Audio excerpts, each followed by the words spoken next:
Hey, welcome everybody to the latest episode of the Plutopia News Network's podcast. We have some very special guests tonight.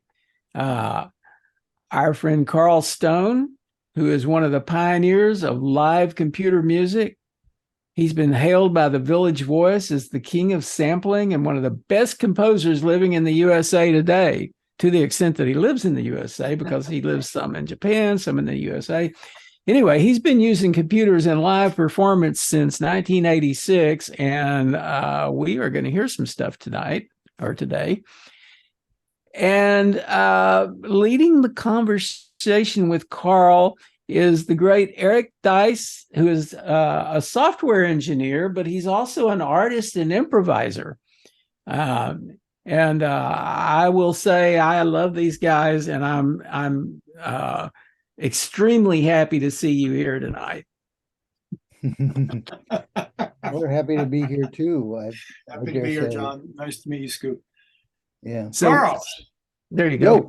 Carl, we were gonna do this in September, and at the time I was very on top of what your latest releases were, and we did a show together in Santa Cruz. And now it's November, and like there's all this new music, and I can remember when your releases came out like every 3 to 5 years, and then you had these Unseen Worlds kind of retrospective things, and the pace has picked up and picked up. I was looking at Amazon today. You put out 5 records this year. Like, what's the secret to your productivity? What is happening? Well, it's true that my releases were few and far between up until about the time of the first Unseen Worlds compilation, which came out in 2016.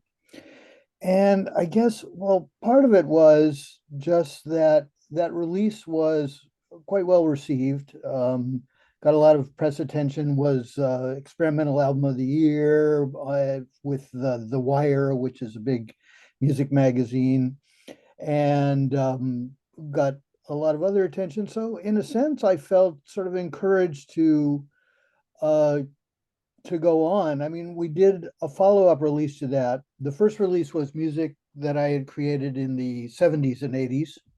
The second release on Unseen Worlds was music from the 80s and 90s. And that also did very well. And so I thought, well, it's great that people are acknowledging my work and sort of my place in the development of electronic music and computer music, etc. But nobody's really knowing about what I'm doing now. So I decided to sort of step things up, and Unseen Worlds, which at that point, really their sort of brand identity as a label was archival releases from earlier times. And I think that I was the first artist to get them to sort of break the mold and release current music being done by people in their stable. And so we put out an album called Baru and followed it up a few months later with another album called Himalaya, and everything is just clicking along. And then when my release, I did an album during the COVID shutdown. I was, although I live in Japan, I happened to be in the US when everything shut down. So I was kind of stuck in Los Angeles for almost 11 months. And of course, not going out anywhere, not working, except doing some of my classes online. So I had a lot of time and a lot of creative energy, fortunately. And so I did a whole album, and that album did well. And because of that, I got invitations from other labels and from other artists to do remixes of their work, because one of the hallmarks of my musical style is working with found, or some might say borrowed, or some might even say stolen musical material, Right. As a starting point to create my own very different musical objects. And so artists were coming to me and labels were coming to me saying, we've got this music, how would you like to remix it? And so that opened up a different kind of creative door.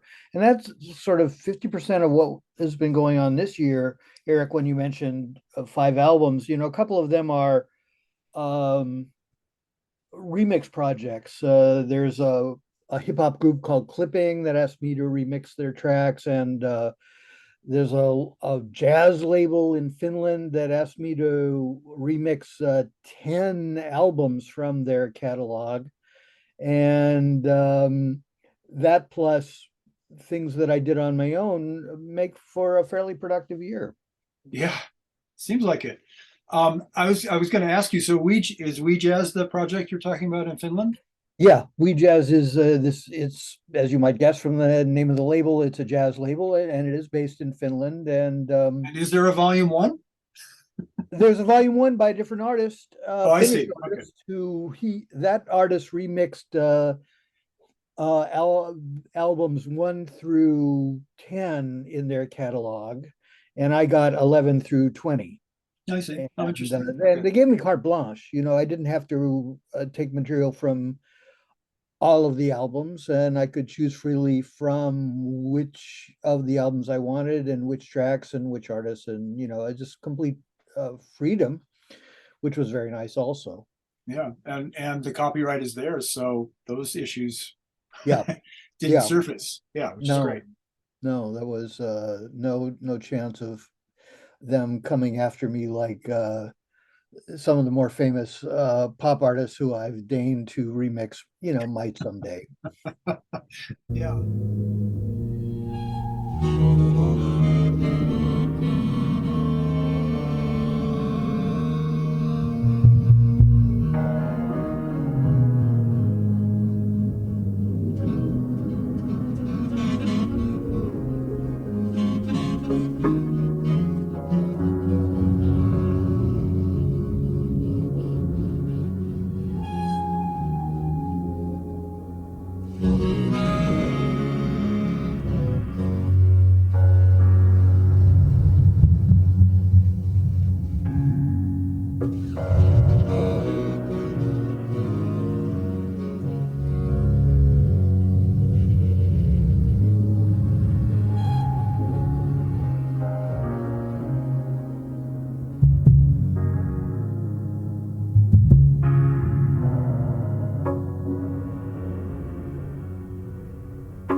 Yeah, I was gonna. So I mean, this question was for later, but it seems like a good time to ask it. When you started, I mean, just you've been at this for a long time, and there has been this notion of theft and borrowing and these kinds of things. But at this point, there's all this language around cultural appropriation and these kinds of things. And I'm just wondering, like, what is the worst thing you've been accused of, or what's the worst thing that has happened in terms of taking things that rub people the wrong way? Do you have any good stories to share with that? Well, I do get criticized sometimes in the press or from people say, when I lecture, questions from the audience, but no artist or label has come after me, if that's what you mean. I've never had any legal jeopardy about it, probably because, yeah, I mean, there is some very ambiguity in the law itself, and also Frankly speaking, I'm just too small of an artist to really make an impact or be worthy of the attention of a label, when I'm selling 3,000, copies of a track for which they have sold, 3 gazillion. They Right. don't care. They really don't care. That's good. Probably the this is funny. That's why I asked you. I figured it would be funny. The most sort of outraged challenge I got ever was from a professor at Juilliard when I was doing a talk there. And he was mad because I took the music of Henry Purcell, which is so far beyond, any copyright issues.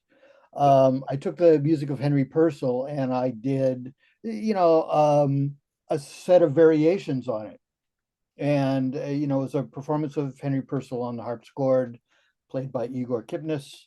And he somehow felt that this was invalid. And I pointed out to him, in all fairness, speaking to an audience of classical musicians, and this guy, I'm not even sure who it was, but I think it was from the composition faculty, pointed out that Benjamin Britten himself had remixed that very same Henry Purcell piece when he did his Young Person's Guide to the Orchestra.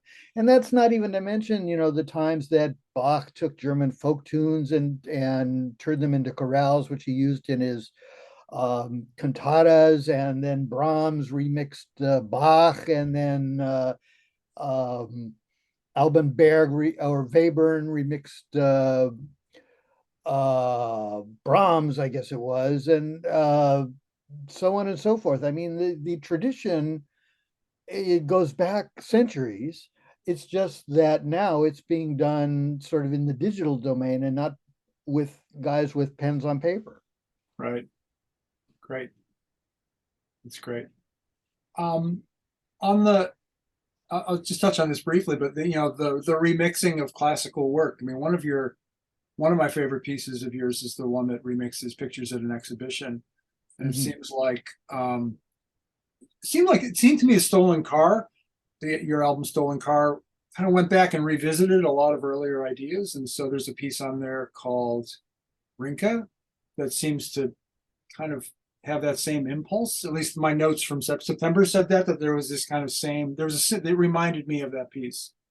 Yeah, because they're both based on orchestral works, Yeah. which is part of it. And they're, Rinka is a remix of a Bach cantata, and the Pictures at an Exhibition piece, that's the title is Hopken, and yeah, that takes sort of the fanfare, the opening fanfare, and the final measures of the piece, those two, abstracts them, and then does all sorts of time manipulations on them and different kinds of transformations. So yeah.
lot of people said, "Oh, Stolen Car represents your new style. It's very beat oriented, blah blah blah."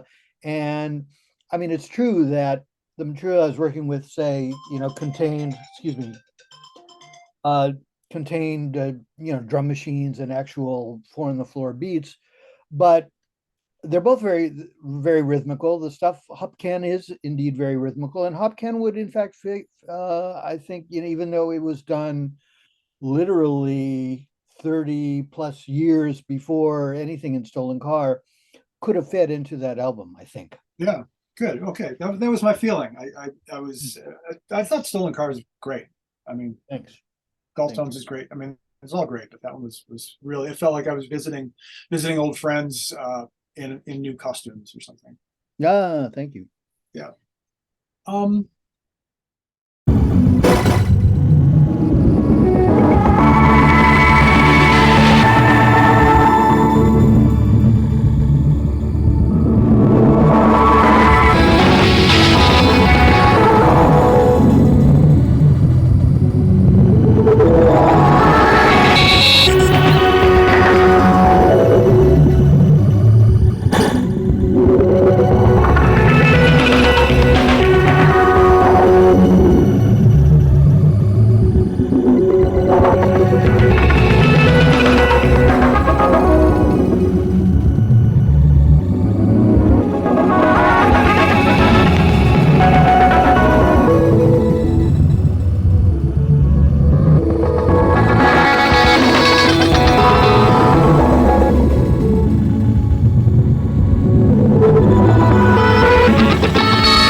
This might be a time to ask. So you mentioned the four on the floor beats, which I think, some of your pieces really rock out, and they some of them keep the beat, some of them are very march tempo.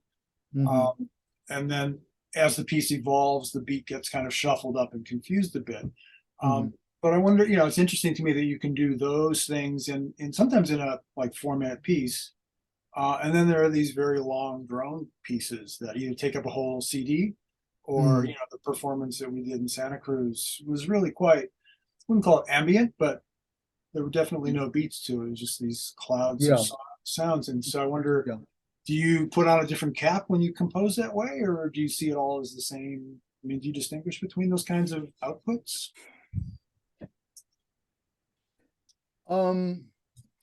They come from the same head, of course, but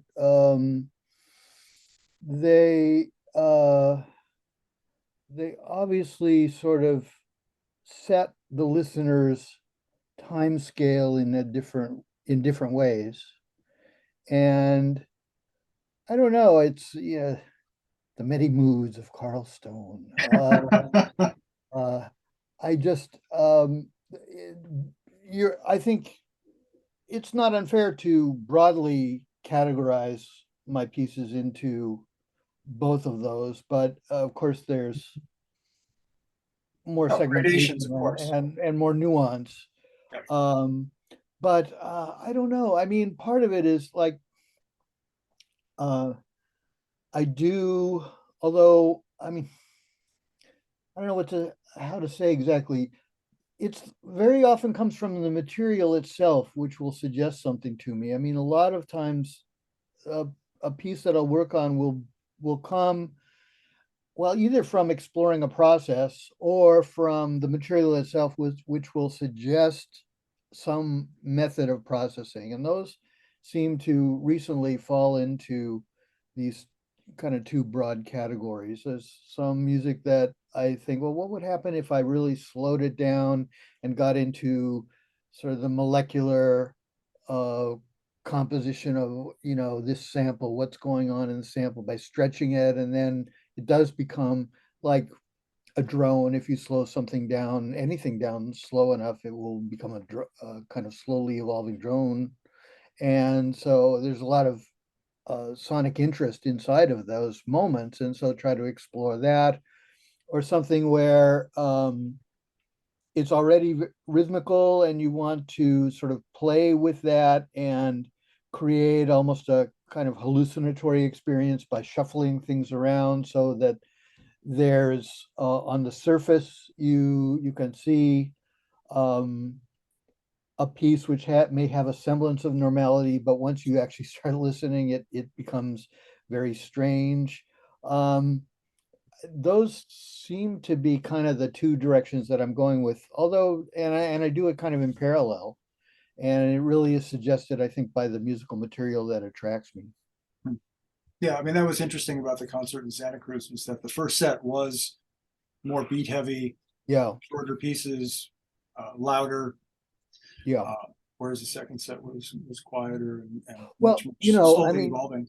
right. And the thing about our collaboration with which I like actually, although it's kind of treading dangerously, is that we didn't really talk about it at all in terms of how it was going to flow. I think we had a little bit of a discussion of, why don't we start this way or why don't we end this way, if I recall correctly. Yeah, that's right. But other than that, I just was kind of going, and I'd seen what you had been doing in videos that you had provided, but I didn't see that many. And but I had a general idea of sort of how the imagery flowed, and it suggested to me that music, which also kind of flowed in a way, might match better than something that was very, very cut up.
I don't know. You've worked with other musicians both before you and I worked together and after, and do a lot of them take a more rhythmical approach than I did?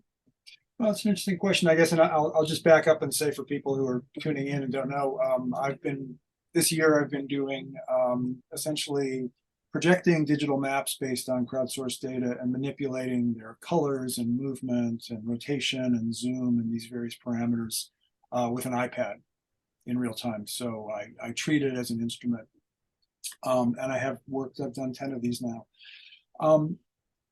There was a show I did in DC with. Oh, we lost your sound. Who was a drummer, and I was kind of concerned about, I've never performed with an actual like 4-on-the-floor drummer before, and I wasn't sure it was going to work. Can you say the name of the drummer again? It got somehow muted. Yeah, Darren Baiza.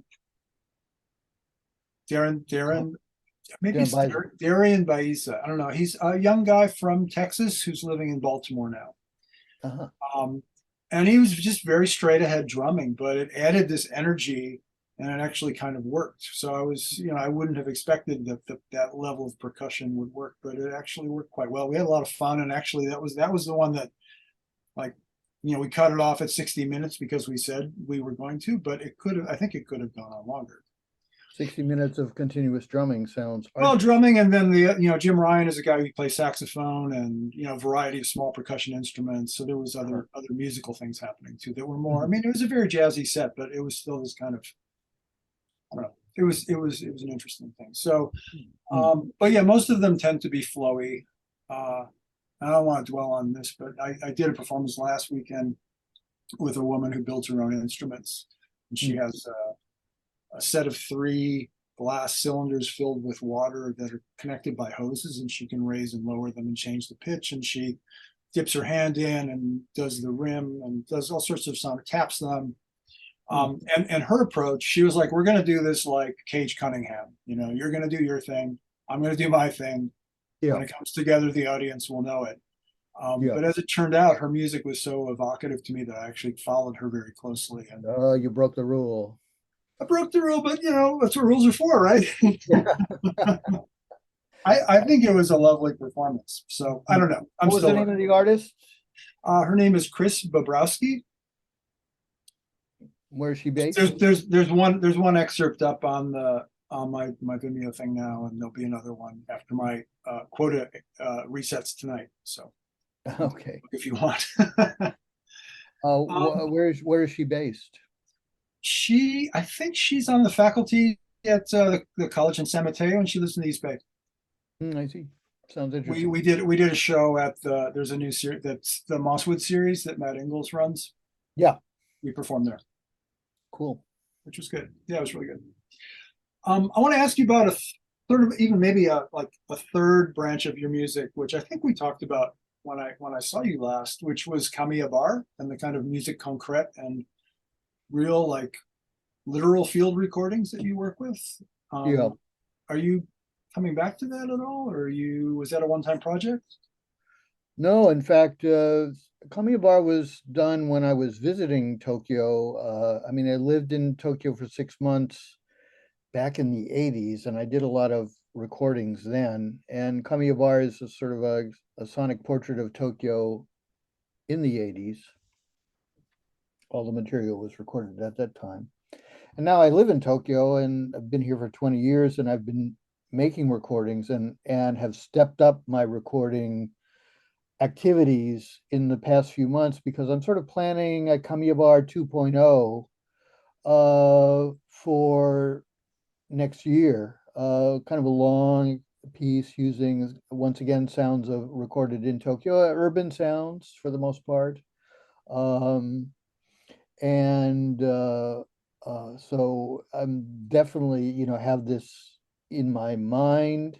I haven't actually done the piece. I'm sort of still in the material collection phase right now.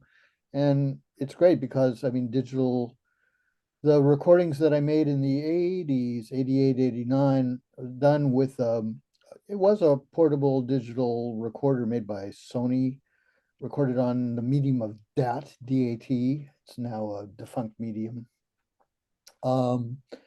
With a Sony stereo mic, which is a good mic at the time, but they have better ones now. And I can work with a smaller machine that's more reliable, has better quality, and doesn't break down like a lot of Sony equipment does.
People in Japan joke about what's called the Sony warranty, where an item will break, a year and a day Ah, after purchase. uh-huh. I thought you were gonna come up with something like the the line about Fiat. Car. What, fix it again, Tony? Yes. Once I That one saw, cracked me up when I heard that one. That one cracked me up. yeah, in I Los came to that Angeles, one late.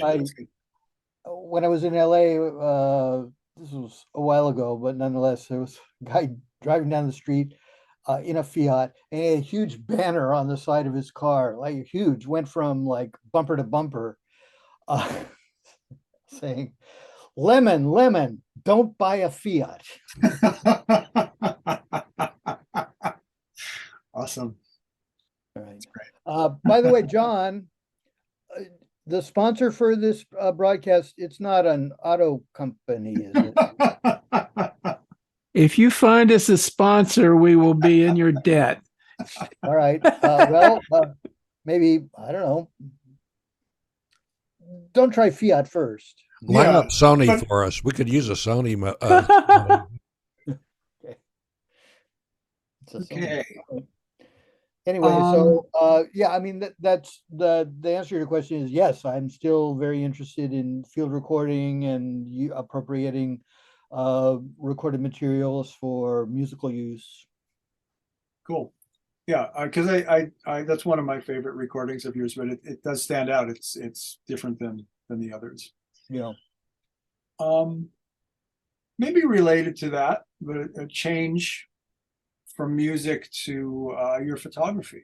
You've always been a documenter of your food, at least as long as cameras have been built into phones and have been pretty portable. So you've been documenting your meals regularly for a long time. But the past year or two, you've been documenting your walks and dark architecture, houses, like unspectacular architecture, but many photographs of Tokyo or other places you've been. And I was wondering if you could say where that impulse fits in and what your ultimate goal for that material is, if you have one.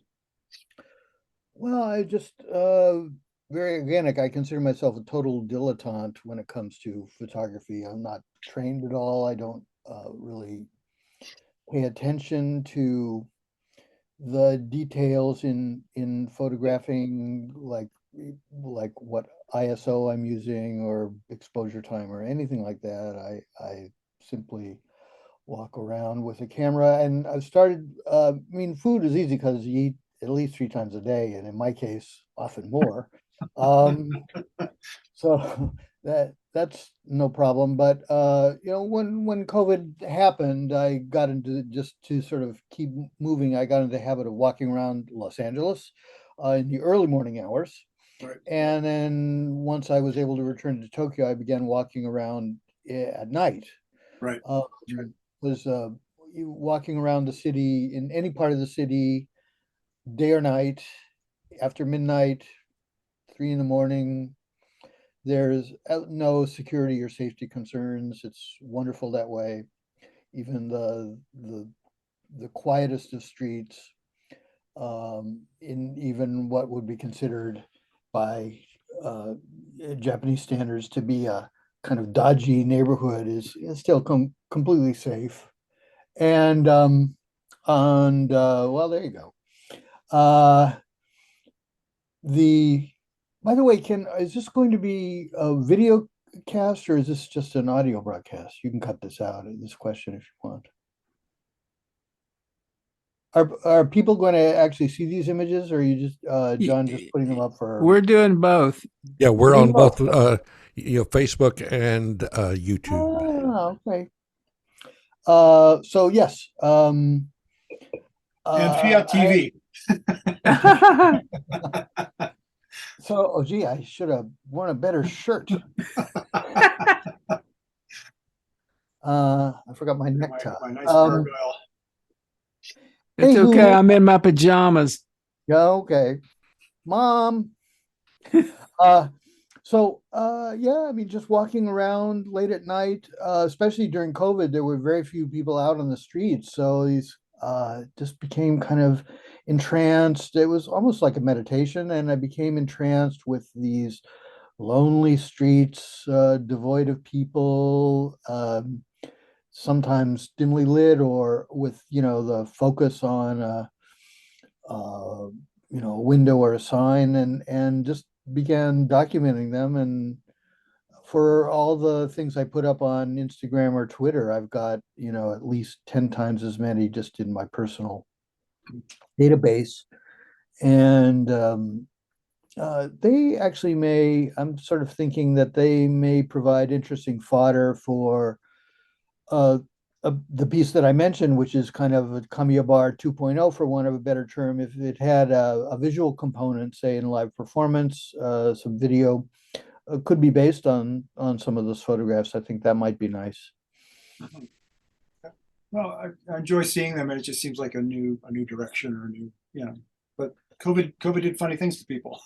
COVID did funny things, and also camera technology, I think, has improved to the point where you don't have to be a master photographer to take, good looking shots. So I plead guilty for, relying on the suggested settings that my camera provides, rather than me having to, take classes in photography to learn about, how to get good Right. results. Yeah, well, I think there's no shame in that. There's no shame in that.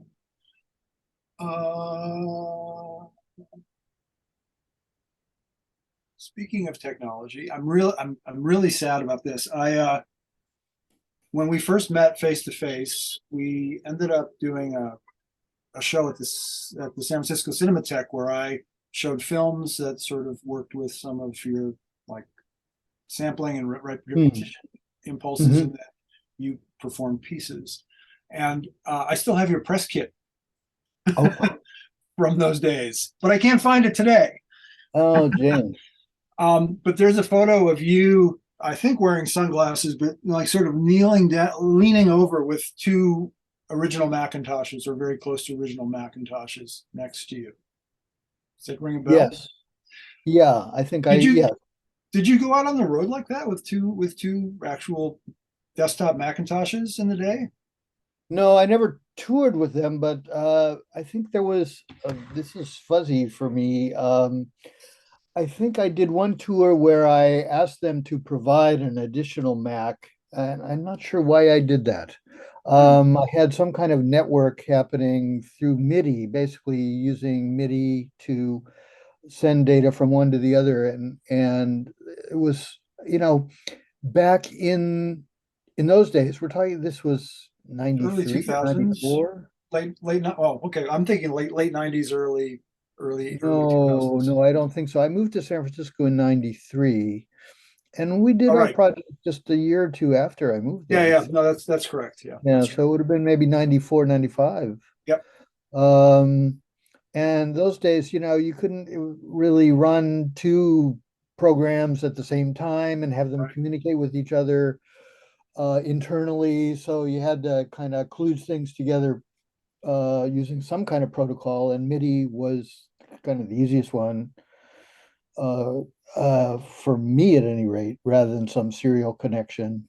So I think that's what I was doing, sending maybe data from an algorithmic program into a separate algorithmic program. Like maybe I had M running on one and Max running on the other, was something like that.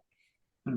But it's not something that I kept doing, because my instinct is to sort of keep the technology as simple as possible. I don't like traveling with a lot of gear. Hauling, back in those days, you had to take, what they called portable computers were more like kind of luggable Right. computers, like a desktop Mac Plus or Mac SE, and then a bunch of MIDI gear. And I had like a rack case full of MIDI gear and a computer in a big bag, and plus a suitcase with all your clothes and everything. So touring was not as easy as it is today, which basically you put a laptop in a knapsack and hit the road, Right. um, which is great, which is always what I wanted. That Okay. and a change of underwear, and maybe a toothbrush is really all you need to tour. Yeah. Um, and so these days, I do know someone who works with two laptops side by side, but I think they do it mostly for show. To Uh-huh. be honest, I think there's very little that you can't do internally with a suitably fast Mac these days. Yeah. Yeah. That's sort of what I was thinking. It's just, again, I remember, going to new music shows in those days, and it was inevitable that you would hear the sound of a Mac rebooting at some point Yeah. during the Well, yeah, concert. Yeah, the yeah, chime was very recognizable as yeah.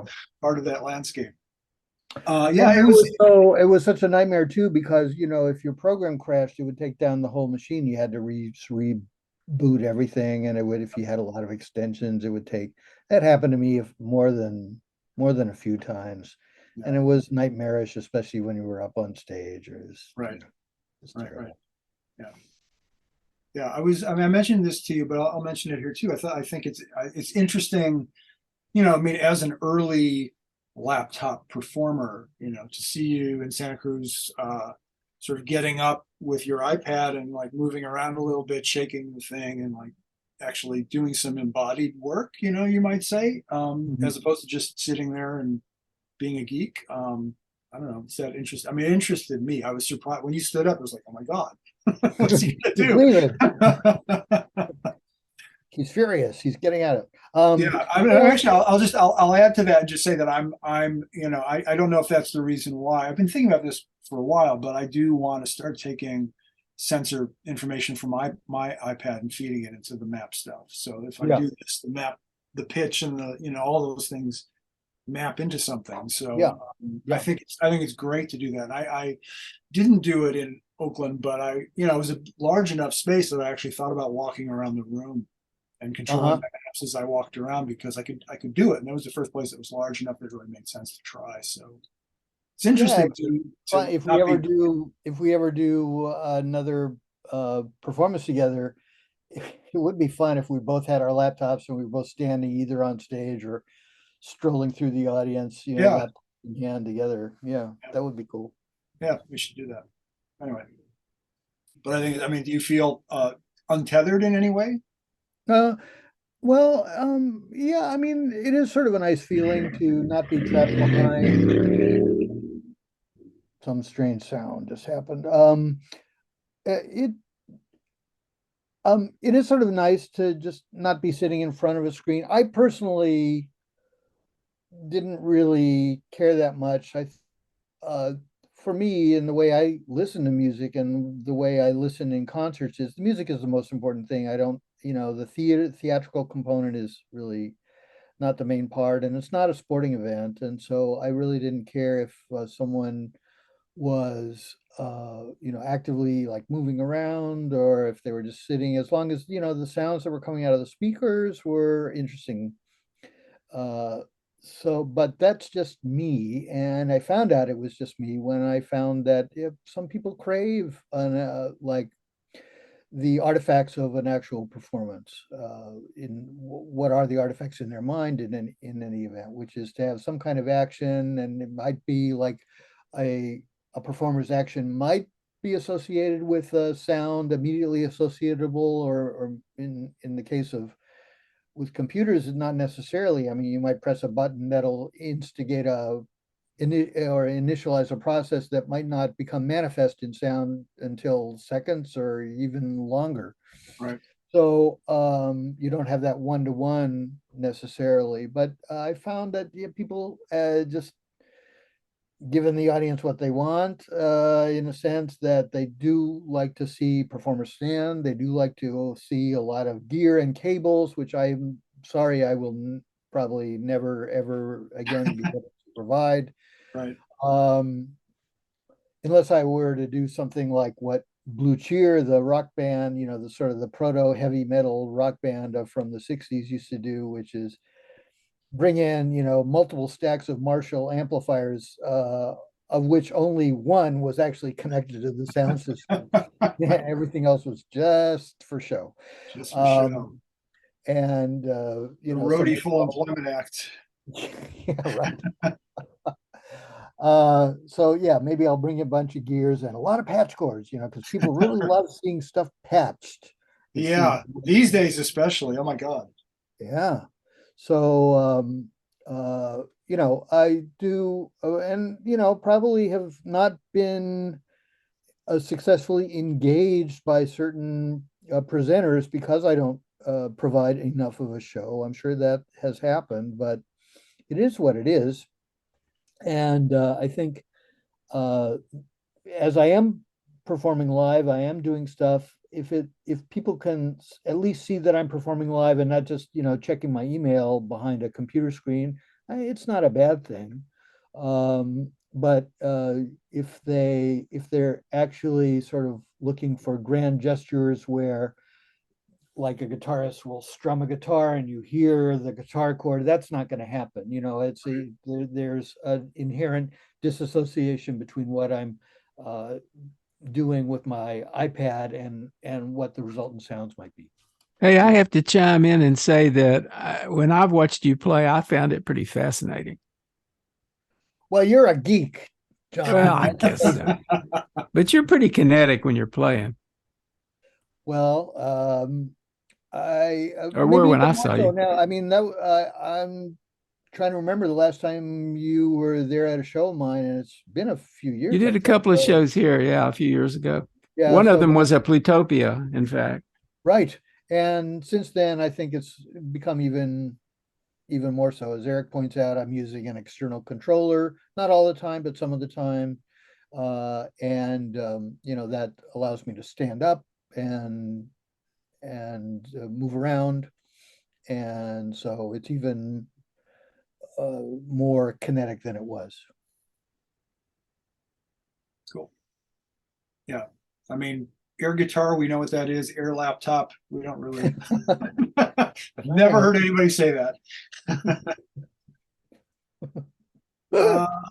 Let's see. What else was I going to ask you about? I'm curious because I don't know. It's funny. I mean, I did look at your Wikipedia page, and I looked at a few things prior to this, and forgotten or not known about all the either the collaborations that you've done live or the people that you've composed for. Like I know Bay Area pianist Sarah Cahill, I know you've written pieces for her. I remember long ago you did the Hyper Beatles project with Aki Takahashi and you rewrote you arranged a Beatles song. Yeah. And you've performed with Ned Rothenberg and Elliott Sharp and these kinds of people. I'm just wondering, well, I guess first of all, have you been taking commissions recently, or is that more of a past thing? No, I haven't done any commissions recently. But I have been doing a lot of work with other musicians. I mean, since I came to Japan, I sort of opened up myself for a lot more live improvising on stage. I started developing max patches that were optimized for improvisation and working, doing kind of free improv with a lot of players here, both people like Kazuhisa Uchihashi, who's a great, he plays electric guitar and also the daxophone, which is an instrument built by a German musician and instrument maker, Hans Reichel. And Great stuff. ranging from those kind of people working already in the experimental music world, and then also with some traditional musicians from Japan. A lot of traditional musicians don't really have an ear or a feel for contemporary music or computer music and don't really improvise, but some of them do. And finding them, if you can find them, and the results can be interesting. There are a couple players that I've worked with, traditional players from China and from Japan, and I hope to continue with that as well. Yeah, I know, and you've got your maybe your longest standing is the Realistic Monk project, or are there longer? I mean, that's your duet, right? Realistic Monk is not as a duo sort of unit. It's been around for a few years. I've maybe since 2014, 2015, something like that. My archivist will get back to you. But so yes, that's a long-standing unit. But I have other units, sort of people that I work with on a regular basis. There's a vocalist in Japan who goes by the name of Akai Hirume, and we've performed together a bunch in Japan and in the US. And let's see, Min Xiaofen, the pipa player, I met her first when she was living in the Bay Area. We were both living in the Bay Area at the time, and we've continued our association, even though we're very far apart now. She lives in Tennessee, Wow. Kentucky. I think she's in the Appalachian area, and then of course I'm in Tokyo. So the opportunities to play together have become fewer, but we still do work together. She's also great. She's the one who I did my set of acid karaoke pieces with her. Because in addition to being a great pipa player, she also won top prize in one of China's karaoke contests. She's a great singer. Yeah. So we've done stuff together. That's hilarious. Yeah, I haven't heard her name for a long time, but I remember the collaborations when you were here, especially. Yeah. Yeah. Speaking of people in different places, next year is a big year for you, birthday wise, and also touring wise and event wise and tribute wise and all these kinds of things, I guess. Do you want to say anything about what people have to look forward to? Carl Stone 2023? Yeah, 2023 will be the year that I turned 70. And so to mark the occasion, I've decided to give myself my own platinum jubilee and organizing some events around to just sort of congratulate myself for surviving this long. So I've got plans to do like a 3-day residency at place called 2220 Archives in Los Angeles. I'll be part of the Other Minds Festival in the Bay Area, San Francisco Bay Area. doing multiple evenings at Roulette in New York, a 3-day residency in London at Cafe Otto, and then a lot of touring activity, sort of single evening events, solo events in, I don't know, Glasgow, and working on some other cities as well. Still, things are still very much in the works. No, the whole schedule has not been set yet. We're working on it, but those are the things that are decided so far. Also Big Ears in Knoxville, Tennessee. That'll be in March and April. 3 days there. And other Unseen Worlds, my trusty associates with a record label, will put out yet another compilation, a 3 LP set that will span from the very beginning of my musical activity, God help me, and through what I did up to the point we had to shoot the composer and send the master tapes off to be cut into vinyl, which is a very time-consuming process these days because of all of the cutbacks that happened over COVID. A lot of manufacturing, like LP manufacturing, has consolidated, shall we say, and so timelines must necessarily be much longer than they used to be. Mhm. We already had to, for a release that'll come out next summer, we had to put everything to bed a few weeks ago. That means in the fall of the year before. It's almost 9-month turnaround time. Wow. There's still vinyl, at least. That's amazing. Well, yeah, it is. And if you're putting out CDs, you at least have one market in Japan, maybe nowhere else. But for some reason, Japanese consumers still buy CDs for some reason. I don't know. And LPs, of course, streaming is kind of the main delivery system these days. But the 70th, I mean, it's not a coincidence really, but the fact that I'm turning 70 coincides with my retirement from my academic post. I'm a professor at a university here in Japan, and I'm being pastured out. When you turn 70, they give Carl you Wagyu Stone. yeah. I'm Right. already out in the pasture. I'll be looking for you. Yeah, aged to perfection. Yeah, let's have some hay together, or make some hay together. Make some hay, right? Yeah. Huh. So anyway, the fact that I no longer have teaching responsibilities is great, because now I can get back to what I have been dying to do for a very long time, which is, get back on the road and tour as much as possible. So turning 70 also is a good opportunity to sort of package things under one rubric, and that's one of the reasons why I hope to have, assuming my health works, continues, to have a very active year next year. Great. And touring feeds you. You love touring. I do. Yeah.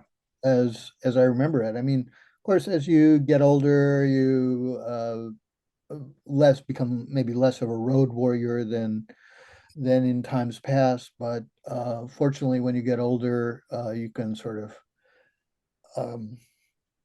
more often than not make sure that